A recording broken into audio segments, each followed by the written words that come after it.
శరన్నవరాత్రుల్లో రెండో రోజు అమ్మవారు శ్రీగాయత్రీదేవిగా దర్శనమిస్తారు. సకల వేద స్వరూపం గాయత్రీదేవి. అన్ని మంత్రాలకు మూలశక్తి ఆ మాత.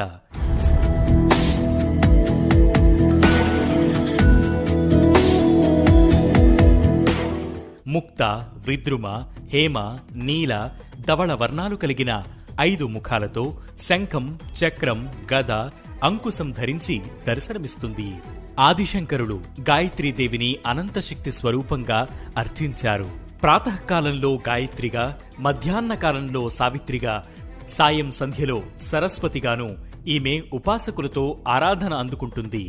ముఖంలో అగ్ని, శిరస్సులో బ్రహ్మ, హృదయంలో విష్ణువు, శిరస్సుపై రుద్రుడు కొలువు ఉంటారని పురాణాలు చెబుతున్నాయి.